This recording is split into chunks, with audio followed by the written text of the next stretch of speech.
especial. Au départ, je voudrais remercier l'Académie, fondation de l'Académie de médecine de la France et les gouvernements respectifs et les doyens et les directeurs adjoints de m'avoir donné cette occasion de partager Massive Online Open Online Courses, les mots, comment je vais rester dans le domaine de la santé et de la science, sauter à l'égard de notre pays. Je voudrais aussi poser une question les étudiants, combien sont ici au courant de MOOC et ont pris MOOC. Il ne paraît pas beaucoup qui sont intéressés par ça.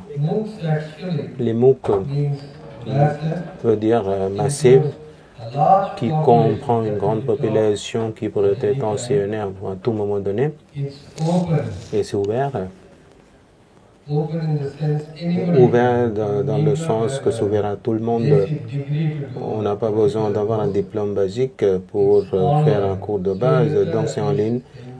Donc il faut avoir Internet et puis un dispositif, soit un ordinateur, soit un gadget de poche, une tablette.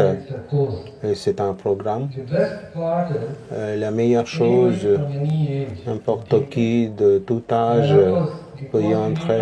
Et pour le cours, vous n'êtes pas censé réussir un examen. La plupart de ces programmes comprennent, vous obtenez un certificat de participation et vous pouvez augmenter votre niveau de savoir. Ce genre d'éducation à distance où il n'y a pas de frontières, de salle de classe, commence avec la radio en 1920. Ce qui était BBC à l'époque a été suivi par la télévision et 30 ans plus tard. Et puis l'ordinateur est arrivé et puis Internet dans les années 90. Donc vous voyez que il y a des phasages distincts de disponibilité d'informations telles qui a été déjà dit par mon prédécesseur. Et puis graduellement, les développements ont résulté dans les années 90 vers un boom vers l'information. Pour avoir l'information, il ne fallait plus aller dans la bibliothèque, on pouvait avoir la sous les mains. Le terme MOOC donc, a été développé par George Simmons et Stephen Downes au Canada. Ils ont mis leur programme sur la connectivité de connaissances en 2008. 25 étudiants ont payé pour ça. C'était un programme en ligne. Et le reste de quelques mille n'ont pas payé. Donc, ils sont juste entrés, se sont inscrits pour le programme. Et leur idée de cours, c'était que il faut le mettre en ligne et après donc l'oublier. Et c'est des étudiants qui se communiquaient entre eux. Et après, ils ont trouvé donc un réseau d'informations entre eux. Il ne fallait pas avoir donc un professeur, donc ils ont discuté entre eux comme les gens font sur Facebook.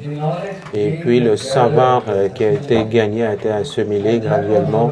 C'est cela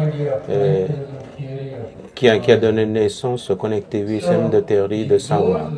Les objectifs étaient d'offrir la meilleure éducation possible un peu partout dans le monde pour aider les gens. Et beaucoup de ces gens-là, ils se sont inscrits. Moi, j'ai lu quelque part, Bill Gates a pris un MOOC sur quelque chose qui n'était pas lié à l'ordinateur de tout, à l'informatique de tout.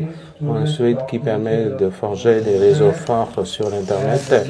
Et aussi, l'apprentissage peut se faire par le biais des autres. Voilà, donc ça, c'est donc le MOOC. Donc, vous devez préparer un bon programme, s'inscrire et ensuite livrer par un logiciel. Et ensuite, donc c'est répandu, vulgarisé dans le monde entier. Le cours peut être corrigé. Il y a des monteurs qui corrigent le cours et puis le démonteur et puis le remonteur. Donc il peut offrir les quiz et les jeux et puis finalement donne un certificat de participation. Et si vous voulez avoir un bon certificat, vous pouvez vous présenter à l'examen. Voilà certains nombres de critères concernant le MOOC. Donc, basé sur cela, Stephen Dang et Simon Gert, ils ont établi la connectivité canadienne, CMOOC, ensuite XMOOC. Il y a un professeur avec, ou bien 2 ou 3 professeurs dans nos petits groupes, et puis des discours structurés. Durée totale sera 40 heures, et puis la classe individuelle pourrait être entre 8 et 10. Et puis ils mettent ça sur Internet pendant une période, et contrairement aux cours en ligne, ils peuvent donc consulter ces cours à n'importe quel moment, pendant la pause déjeuner, après le travail. Ils peuvent considérer donc consulter les devoirs. Donc ça, c'est donc XMOOC. Il y a d'autres formes. Et maintenant, vous avez, il y aura donc les MOOC commerciaux en 2015 et 2016 pour agrandir le savoir des gens impliqués dans le monde du commerce. L'idée, c'est d'être flexible. Et il est possible d'avoir plus de 5 millions d'usagers et puis plus de 1200 sujets. Et puis les cours sont libres. Vous pouvez écouter, assister à un cours de Harvard et vous n'êtes pas obligé de payer beaucoup d'argent. La plupart des MOOC sont gratuits, qui peuvent coûter $10, même un peu plus. Alors, quels sont les inconvénients? Il n'y a pas de crédit, donc il n'y a pas d'expérience réelle. Ça, c'est le défi pour le domaine médical, comme tel qui a été dit par mes prédécesseurs. Nous avons la virtualisation, la numérisation. Plusieurs intervenants en ont parlé, donc ça peut être placé, monté sur Internet. Le dogme, c'est que le ratio prof-étudiant, même dans notre institut, lorsque nous faisons venir les étudiants, on considère toujours le ratio. Combien d'étudiants un prof peut prendre? Mais ici, il y a un prof, il prépare donc son cours et puis il le met sur Internet. Donc ça peut être allé donc 1 par 100 000, un prof pour 100 000 étudiants. Donc beaucoup ont dit que le professeur ne peut pas faire un cours pour tout le monde. Donc il y a beaucoup de gens qui laissent tomber, entre 5 à 10%. Finalement, entre 5 à 10% de gens qui restent collés au MOOC et qui terminent ces MOOC. Alors, donc, comment vous organisez ces examens? Est-ce que vous interpellez tous les étudiants en droit ou bien vous leur offrez une chance d'avoir l'examen à un endroit? Donc, est-ce qu'il y aura des trichages pour ça? Alors, voilà des plateformes de MOOC. Il y en a plusieurs. Les plateformes communes sont des Coursera, edX, Udemy, Udacity. Donc, la majorité sont là. edX, c'est MIT, Harvard. Donc, c'est un but non lucratif. Le reste peut demander un peu d'argent. Alors, l'estimation de nombre d'étudiants, si vous regardez les diplômes populaires, c'est la santé. Les sciences ne sont pas tellement populaires et ne sont pas tellement communes et je suis surpris. Malheureusement, on ne parle pas français. Il y a beaucoup de matériel dans vos pays que nous pouvons exploiter. Par exemple, l'infirmerie, l'administration de santé à la place 8. Avec 1200 plus cours, la santé et la médecine font une petite partie sur Internet. C'est principalement technologie d'information, ordinateur. La majorité des gens, ils recherchent le savoir, un diplôme, et certains recherchent une capacité. Et puis beaucoup de gens, à travers les âges différents, entre 8 ans et 80 ans, il y a aussi des gens qui ont plus de 80 ans et plus, et puis ceux qui ont laissé tomber les études au niveau secondaire.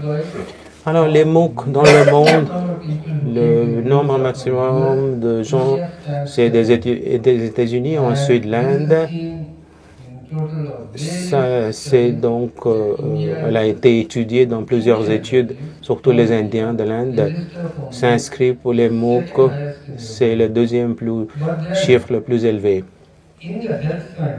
Dans la science médicale, mais malheureusement, c'est dans anglais, espagnol, arabique et chinois, français n'est pas là. Sur 1200, il y a 90 cours sur cela. Et puis plusieurs le prendre juste pour terminer le cours, pour obtenir le certificat en 5. Parmi cela, 70% des universités américaines et le reste, 30%, sont des endroits différents. De 16 universités qui viennent du monde, il y a l'Espagne qui a monté donc plusieurs programmes de MOOC. Si vous, combien l'Inde est associée à préparer le cours, les professeurs peuvent être de n'importe où. Coursera, il y a 7 ou 8 universités françaises qui sont impliquées. Il y a juste une école de commerce, une des plus hautes écoles de commerce de Hyderabad. Donc, le degré de contribution concernant les cours en Inde, il y a plusieurs sites qui offrent le MOOC. C'est la technologie indienne de l'Institut. Il y en a plusieurs dans le pays qui offrent les MOOC d'ingénierie et qui sont associés avec l'Institut indien de sciences, qui est considéré comme un des meilleurs instituts de sciences et qui a un programme national sur la technologie et l'apprentissage avancé. Et NPTEL a des programmes en ingénierie, sciences d'ingénierie et non sur la santé. Et puis, le gouvernement de l'Inde, comme le gouvernement de la France,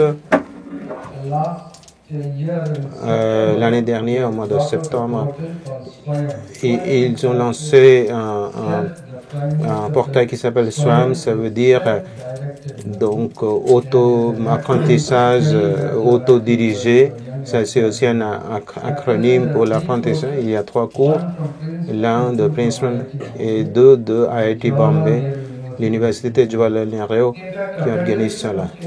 La Fédération de communication générale écrit une communication de vision et BITS Pilanu et IGNOU, encore 2 universités, l'une privée et l'autre d'État. C'est de IGNOU. Je suis content de savoir que le gouvernement français collabore avec Indira Gandhi Open University. Et là, un endroit, il y a un MOOC sur le programme d'orientation et programme néonatal par le développement de pédiatrie. C'est un programme très populaire. Offre la formation sur quelques aspects de la néonatologie qui est donc un apprentissage mis ensemble, c'est de détecter, cela veut dire trouver donc le matériel et puis les étudiants se réunissent dans les centres d'études pour faire une expérience réelle. Donc ça c'est un programme qui est plus proche de MOOC. Si vous regardez,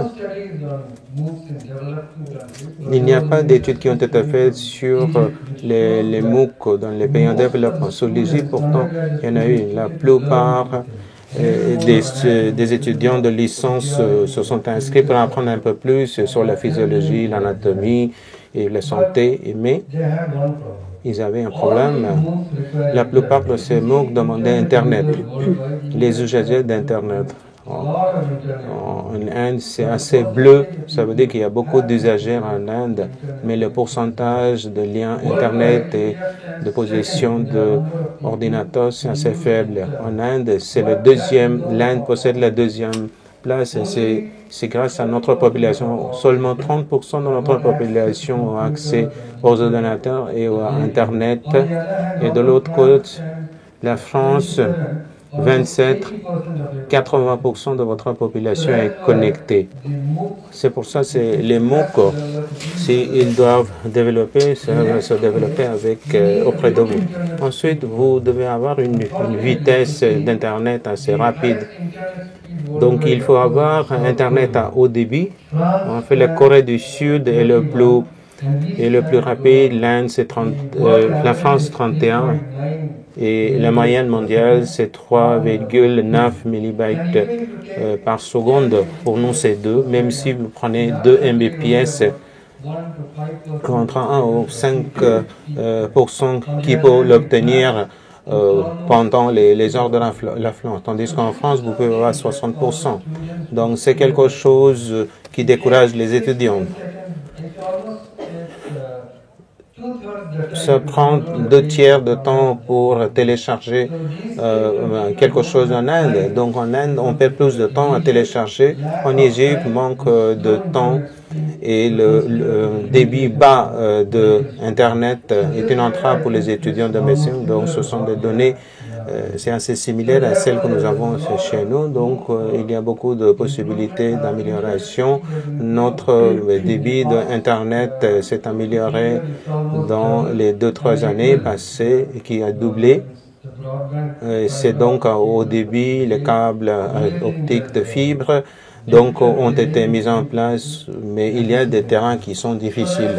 Donc, les MOOC chez nous en Inde ne se développent qu'actuellement. Il y a beaucoup de gens qui sont intéressés. Ils prennent MOOC de l'extérieur, mais il n'y en a pas beaucoup ici. Alors, j'ai été dit de vous donner une idée de notre système d'examen. Si vous regardez AIMS, n'est pas forcément un endroit pour professeurs, mais également pour les étudiants. Nous avons les tests basés sur ordinateur pour l'examen d'entrée et aussi ce qui est offline sur papier uniquement pour les étudiants. Il y a plus de 250 000 étudiants qui se présentent à l'examen d'entrée et pour l'Europe, nous avons autour de 15-16 000. Et le nombre de sujets que nous offrons, c'est plus de 300. L'année dernière, on a utilisé donc de 20 000 MCQ, questions choix multiples, donc il y a un repositoire énorme de l'examen, de sujets d'examen. Si vous considérez le nombre de gens qui aspirent pour entrer, donc ça augmente tous les ans. Et tous les ans, il y a une hausse, même pour le programme de MBBS, programme de médecine au niveau de la licence qui est très recherché. Le nombre a sauté lorsqu'il y a 6 EMS de plus, la probabilité d'un étudiant d'entrer dans un de ces programmes. C'est 0,3%. Donc, le montant de compétition est très élevé. Donc, il faut que je dise maintenant, derrière, tout doucement, il y a beaucoup d'instituts qui sont nés et qui forment les étudiants pour qu'ils puissent se présenter à l'examen de problème. Donc, c'est des étudiants qui suivent ces formations pour entrer dans l'EMS.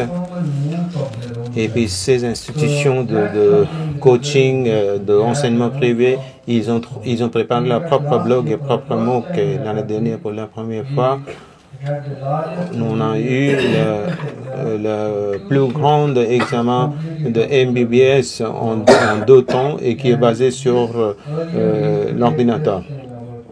Autrefois, donc, on organisait en 20 centres. L'année dernière, on a organisé ça en 150 villes sur de 309 et il y a plus de 300 personnels se déplacent dans le pays pour organiser de cette affaire logistique. Le directeur et le doyen le savent comment ça se passe. Donc, je ne vais pas prendre plus de temps au sommet. Donc, les étudiants indiens sont connus pour s'inscrire pour les MOOC.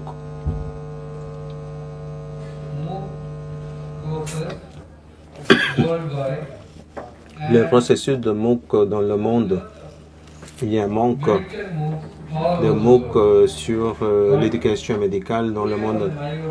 Aujourd'hui, c'était donc une ouverture pour nous. La France offre des excellents cours tels que le directeur a dit. Si ces cours sont disponibles en anglais, il y a beaucoup de facultés dans ces 2 pays. Nous avons de bons professeurs ici, mais malheureusement, on ne peut pas contribuer, et ça c'est un domaine et EAMS peut contribuer. Et la coopération entre les deux pays aide à développer les MOOC à travers le monde pour les étudiants, et nous avons une bonne expérience à les organiser. Merci de votre attention. Je vous remercie. Professeur Gupta, comme je l'ai dit, une démonstration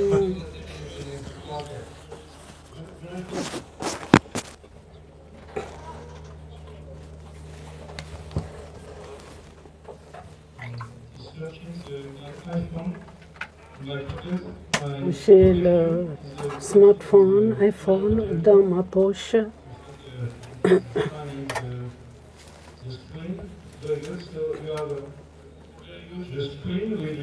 Un grand écran avec votre iPhone,